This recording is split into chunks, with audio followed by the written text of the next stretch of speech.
সকালবেলা ঘুম থেকে উঠে জানলাটা খুলে জানলা বরাবর তাকিয়ে দেখি খুব সুন্দর একটা সবুজ প্রকৃতি। অন্য দিনের তুলনায় আজকের এই প্রকৃতিটা যেন একেবারে আলাদা। এই সুন্দর প্রকৃতি দেখে রোজ আমার ঘুম ভাঙে, কিন্তু আজ রোজকার তুলনায় একেবারে আলাদা। আজ যেন মেঘ মুক্ত আকাশ, আকাশ থেকে মনে হচ্ছে কখনো বৃষ্টি হয়নি।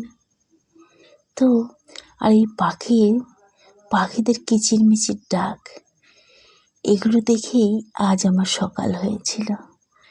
দীর্ঘ কতদিন ধরে আজ বৃষ্টি, তো এই বৃষ্টির পরে এই মেঘমুক্ত আকাশ দেখে কারই না ভালো লাগে।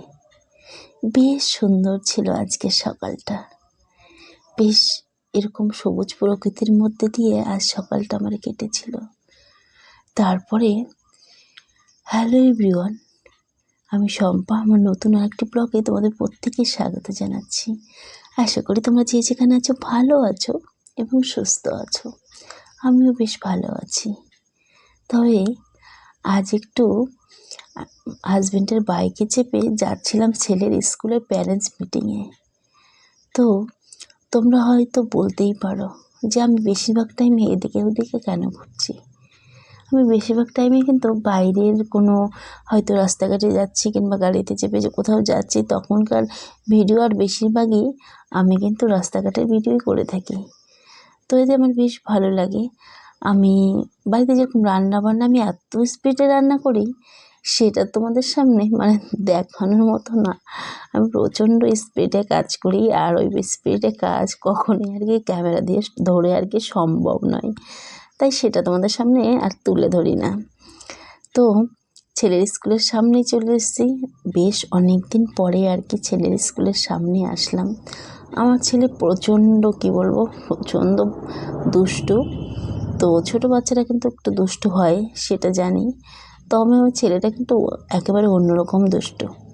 তো বেশিরভাগ টাইমই ও ক্লাসের মধ্যে আর কি বসে পড়াটা একটু শুনে কমেই, বেশিরভাগই অন্যমনস্ক থাকে।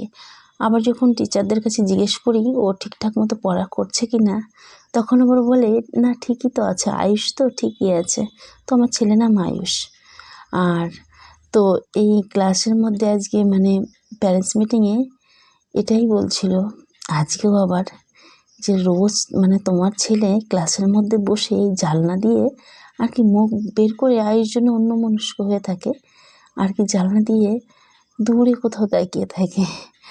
তো আমি দেখছিলাম আমার ছেলে ঠিক কোথা দিয়ে আর কি দূরে তাকিয়ে থাকে। তো দেখছিলাম এই সবুজ গাছপালাগুলোই আমার ছেলে আর কি কীভাবে জানি না একটু এগুলো দেখতে থাকে। তো বেশি একটা আর দেরি করলাম না, তার কারণ মানে প্যারেন্টস মিটিংয়ে আস্তে আস্তে আমার একটু লেট হয়ে গিয়েছিলো। তো বেশ অনেকেই চলে গিয়েছিলো, তো সেই টাইমেই আর কি আমি উপস্থিত হয়েছিলাম। তো ওখান থেকে বেরিয়ে যাচ্ছি, বেশি একটা দেরি করবো না। আজ কাজের একটু চাপও আছে বাড়িতে, প্রচণ্ড রৌদ্র বেরিয়েছে অনেক দিন পরে, আর রৌদ্র হলে তো বাড়িতে আচার রোদে দিতে হয়, তারপরে অনেক রকমের কাজ থাকে বাড়িতে, তাই না, জামা কাপড়টা মোড়ে সেই অনেক ব্যাপার থাকে। তো বেশি একটা দেরি করছি না, আমি প্রচণ্ড ব্যস্ত থাকি সবসময়, কিন্তু আমার এরকম ব্যস্ততার মধ্যেই আর কি কেটে যায়। তো বিকেলবেলা তো আবার নিজের জন্য একটু সময় দিই, তার কারণ সবসময় তো আর কি সংসারের জন্য কাজকর্মের জন্য আর কি সবার জন্য একটু একটু সময় দিই। তো খুব কষ্ট করে আমার নিজের জন্য একটু সময় আর কি বেছে বার করি, সেটা হলো বিকেলবেলা। তো আমি বিকেলে একটু একটু করে আর কি জিমে যাই, নিজের শরীরের জন্যই আর কি। এটা প্রত্যেকেরই করা উচিত, যে মানে প্রত্যেকের খেয়াল করতে করতে কিছুটা আবার নিজের খেয়ালও করতে হয়। তারপর নিজে যদি আমি ফিট না থাকি তো অন্যকে কী করে ফিট রাখবো, আর নিজের শরীর স্বাস্থ্য যদি ভালো না থাকে তো অন্যকে কীভাবে ভালো রাখবো।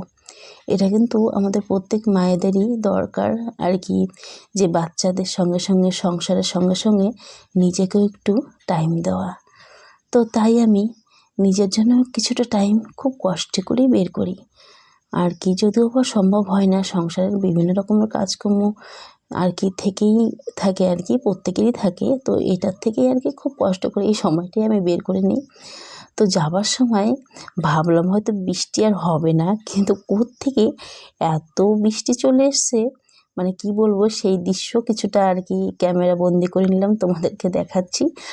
আর প্রত্যেকে ভালো থেকো।